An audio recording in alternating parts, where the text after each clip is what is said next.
अस्सलाम वालेकुम स्टूडेंट्स। आज की वीडियो में जो दो टॉपिक्स हम स्टडी करेंगे उनमें एक है डिस्कवरी ऑफ सेल और दूसरा है सेल थ्योरी।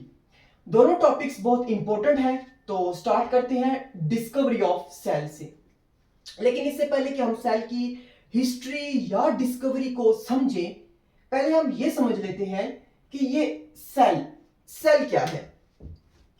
तो स्टूडेंट्स, आपने बहुत अपनी किताबों में भी इसकी डेफिनेशन, जो सिंपल सी डेफिनेशन इसकी पढ़ी होगी, वो ये है कि cell is the basic unit of life. आसान से आसान मजीद अगर मैं एग्जांपल दूं, आपने इस धरती पे जमीन पे देखा होगा कि डिफरेंट कलर्स में, डिफरेंट शेप्स में, डिफरेंट साइजेस में प्लांट्स हैं, एनिमल्स हैं, बर्ड्स हैं, इवन माइक्रो ऑर्गेनिजम्स जो सबसे स्मॉलेस्ट होते हैं, जिनको माइक्रोस्कोप से ऑब्जर्व किया जाता है।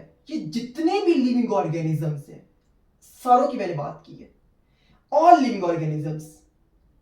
इन सारी लिविंग ऑर्गेनिजम्स को कौन बना रहा है? सेल बना रहा है।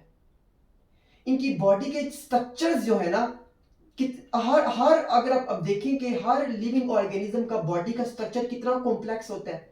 उसमें टिश्यूज होते हैं, ऑर्गन होते हैं, ऑर्गन सिस्टम्स होते हैं, ठीक है। तो इन सारे स्ट्रक्चर्स को बनाने वाला सिर्फ ये एक स्मॉल यूनिट, ये सेल है। यहां से लाइफ स्टार्ट होती है, यहीं से आगे फिर टिश्यूज बनते हैं, ऑर्गन बनते हैं, ऑर्गन सिस्टम, वो एक पूरा कॉम्प्लेक्स मल्टी सेलुलर ऑर्गेनिज्म जो है वो तैयार हो जाता है। फिर चाहे वो एनिमल हो, चाहे प्लांट हो, चाहे माइक्रो ऑर्गेनिज्म हो। ठीक हो गया? इतनी बात क्लियर है। अब मजीद जब मैं सेल थ्योरी आपको मैं स्टार्ट करवाऊंगा तो उसके पॉइंट में भी यही बात रिपीट होगी, लेकिन थोड़ी सी मजीद एक्सप्लेन करूंगा। अब हम स्टार्ट कर लेते हैं डिस्कवरी ऑफ सेल। अब सेल फर्स्ट टाइम हिस्ट्री में कब डिस्कवर हुआ, किसने किया, और सेल की डिस्कवरी की इंपॉर्टेंस क्या थी, इसको जरा हम देख लेते हैं। तो इस cell was first discovered by Robert Hooke. Robert Hooke scientist थे जिन्होंने फर्स्ट टाइम सेल को डिस्कवर किया। और इन्होंने क्या ऑब्जर्व किया था, देखते हैं। He observe the thin slice of cork. अब इन्होंने कॉर्क को ऑब्जर्व किया था। What is cork? Cork basically दरख्त की जो छाल होती है ना, उसकी बार्क यानी छाल, वहां से ये कॉर्क ऑब्टेन की जाती है। तो उन्होंने उस कॉर्क को लिया, एग्जामाइन किया माइक्रोस्कोप के अंडर, और फिर उन्होंने जो स्ट्रक्चर उसका देखा, वो कुछ इस तरह से स्ट्रक्चर देखा था। उन्होंने जब स्ट्रक्चर देखा तो अंदर कुछ उनको कंपार्टमेंट्स, इस तरह के बॉक्सेस, कंपार्टमेंट्स जो है ना वो नजर आए। तो उनके दिमाग में ये बात गई कि ये जो कंपार्टमेंट्स, जिस तरह स्मॉल स्मॉल बॉक्सेस बने हुए हैं, ये तो हनी बी कंपार्टमेंट से इसका स्ट्रक्चर मिलता है।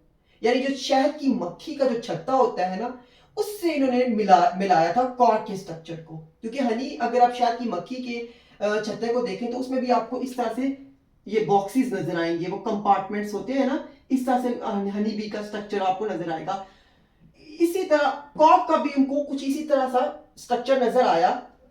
तो उन्होंने हर एक बॉक्स को सेल का नाम दे दिया, ठीक है। तो यहां से फिर सेल की डिस्कवरी स्टार्ट हुई। और फिर देन आफ्टर, फिर इसके बाद जब रॉबर्ट हुक ने सेल डिस्कवरी हो गई, दूसरे साइंटिस्ट ने इससे इंस्पायरेशन ली, जिनमें लीवन हुक, उन्होंने फिर लिविंग सेल्स को डिस्कवर किया था। याद रखिएगा कि रॉबर्ट हुक ने डेड सेल्स को डिस्कवर किया था, बिकॉज जो कॉर्क होती है, जो मैंने आपको अगेन बताया, जो दरख्त की छाल से ऑब्टेन होती है, ये डेड सेल्स होते हैं एक्चुअली में। और लीवन हुक ने लिविंग सेल्स को डिस्कवर किया था। तो ये डिफरेंस याद रखिएगा। अब वो लिविंग सेल्स कौन से थे? वो थे, एक बैक्टीरिया था और एक ह्यूमन सेल्स। ये लिविंग सेल्स जो थे इन्होंने डिस्कवर किए थे। देन फर्दर फिर मजीद सेल्स पे काम होना शुरू हुआ, मजीद ऑब्जर्वेशंस होना शुरू हुई, माइक्रोस्कोप पे एडवांसमेंट्स हुई। और देन फिर अल्टीमेटली सेल थ्योरी जो थी वो डेवलप हुई। और वो किन साइंटिस्ट ने की थी? वो की थी मैथियस श्लेडन ने, थियोडोर शवान ने, और अलॉन्ग विद आल्सो रुडोल्फ विर्कॉप। इन साइंटिस्ट की कंट्रीब्यूशंस, इन सब ने मिलकर यानी कि सेल थ्योरी को डेवलप किया। अब सेल थ्योरी के ये 3 पॉइंट्स हैं। ये तीसरा जो पॉइंट है ना, ये मैं डिस्कस करूंगा अभी। ये रुडोल्फ विर्कोव की कंट्रीब्यूशन थी। तो यानी कि हम यही कहेंगे कि इन साइंटिस्ट ने फिर मिलके सेल थ्योरी को जब डेवलप किया, तो यहीं से फिर जो है बात आगे बढ़ी। और आज आप देख सकते हैं कि जो जितनी भी मेडिसिन बन रही हैं, एंटीबैक्टीरियल मेडिसिन हैं, जो बैक्टीरिया पे प्रोकैरियोटिक सेल पे एक्ट करती हैं, और जितनी भी इसके अलावा भी जितनी भी जो हार्ट पे मेडिसिन का वर्क करती हैं, लंग्स पे जो काम करती हैं, डाइजेस्टिव सिस्टम पर काम करती हैं, वो सारी की सारी जो काम करती हैं वो एक्चुअली में रिसेप्टर्स पे एक्ट करती हैं, और रिसेप्टर्स सेल्स की प्लाज्मा मेम्ब्रेन में पाए जाते हैं। अब स्टार्ट करते हैं बात सेल थ्योरी की। तो सेल थ्योरी के ये 3 पॉइंट्स, जैसा कि मैंने अभी बताया है कि इन साइंटिस्ट ने जो डेवलप की थी, उनमें नंबर 1 पॉइंट सेल थ्योरी का, all living organisms are composed of cells. जैसे पहले भी मैंने बात बताई है कि जितने भी लिविंग ऑर्गेनिजम्स हैं, प्लांट्स हैं, एनिमल्स, माइक्रो ऑर्गेनिजम्स, सब सेल से बने हुए हैं। ठीक है, next, a cell is the basic structural and functional unit of life. पहले हम इतनी बात को समझ लेते हैं, a cell is the basic structural unit. अब ये बेसिक स्ट्रक्चरल यूनिट का क्या मतलब है, आसान सा करके समझाता हूं। आपने देखा होगा कि एक रूम कैसे बनता है, छोटी छोटी स्मॉल जो ब्रिक्स होती हैं, ईंटें होती हैं, वो आपस में मिलती हैं, और जब वो ईंटें आपस में मिलती हैं तो दीवारें बनती हैं, और दीवारें फिर जब बन जाती हैं तो एक रूम बन जाता है। लेकिन बात स्टार्ट कहां से हुई, ईंटों से, बिकॉज ईंटों ने मिलकर उस पूरे रूम को बनाया। इसी तरह सिमिलर जो सेल्स हैं, सेल्स मिलकर एक पूरे के पूरे ऑर्गेनिज्म को बनाते हैं। अब मैं इसको एक फ्लो चार्ट के थ्रू एक्सप्लेन करूंगा, मजीद आपके लिए आसान हो जाएगी। ये देखिए, ये सेल है, सेल्स मिलकर बनाते हैं टिश्यूज। ठीक है, सेल्स मिलकर बनाते हैं टिश्यूज, टिश्यूज मिलकर बनाते हैं ऑर्गन, ऑर्गन मिलकर बनाते हैं ऑर्गन सिस्टम, और ऑर्गन सिस्टम से फिर इस तरह जब ये पूरी बॉडी के सारे सिस्टम्स तैयार हो जाते हैं तो एक कॉम्प्लेक्स मल्टी सेलुलर ऑर्गेनिज्म बन जाता है। तो बात स्टार्ट कहां से हुई, इस फंडामेंटल यूनिट से। ये फंडामेंटल यूनिट है, यहां से बात स्टार्ट हुई। इसने आगे बॉडी के सारे स्ट्रक्चर्स को बनाया। क्लियर, बात आपको अंडरस्टैंड आपने कर ली होगी। तो ये फंडामेंटल, ये बेसिक स्ट्रक्चरल यूनिट है। ये बॉडी के टिश्यूज, बॉडी के टिश्यूज बना रहा है, फिर टिश्यूज इस तरह ऑर्गन, देन ऑर्गन सिस्टम, और एक कॉम्प्लेक्स मल्टीसेलुलर ऑर्गेनिज्म जो है वो बन रहा है। तो इस तरह ये बात तो क्लियर हो जाती है कि cell is a basic structural unit है लाइफ का। अब नेक्स्ट पार्ट समझते हैं फंक्शनल यूनिट ऑफ लाइफ। इसका मतलब ये है कि जितने भी बॉडी में बायोलॉजिकल फंक्शंस हैं, हमारी बॉडी में जितने भी, हमारी बॉडी में, एनिमल्स की बॉडी में, प्लांट्स की, उन सारे फंक्शंस को सेल्स परफॉर्म कर रहे हैं। अब वो कौन कौन से फंक्शंस हैं, कुछ तो बेसिक फंक्शंस हैं, बहुत ज्यादा सिंपल, फॉर एग्जांपल ग्रोथ। ठीक है, ग्रोथ, रिप्रोडक्शन, मेटाबॉलिज्म, ये बेसिक फंक्शंस हैं, इनको सेल्स परफॉर्म कर रहे हैं।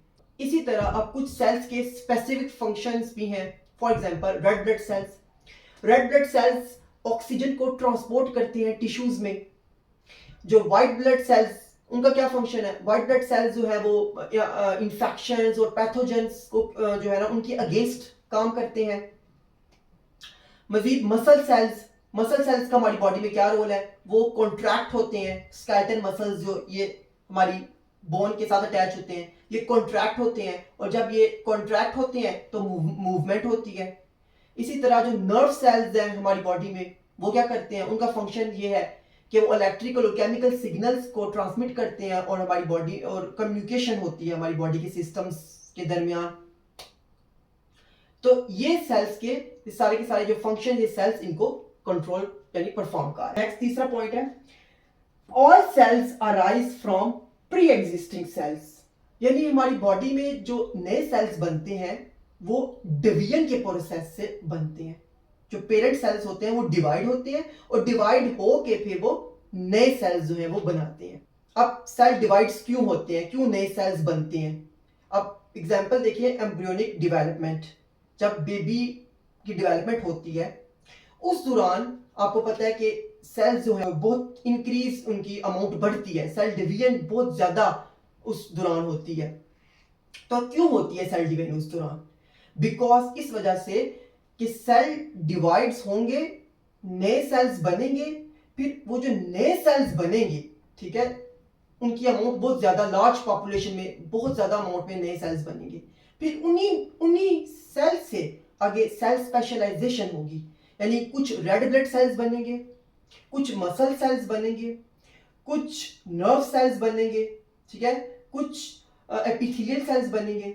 इस तरह आफ्टर सेल स्पेशलाइजेशन के बाद फिर देन ये टिश्यूज बनेंगे, फिर ऑर्गन, इस तरह टिश्यूज मिलकर फिर ऑर्गन बनाएंगे, और फिर ऑर्गन्स मिलकर ऑर्गन सिस्टम बनाएंगे, और देन इस तरह एक कॉम्प्लेक्स मल्टीसेलुलर ऑर्गेनिज्म तैयार हो जाएगा।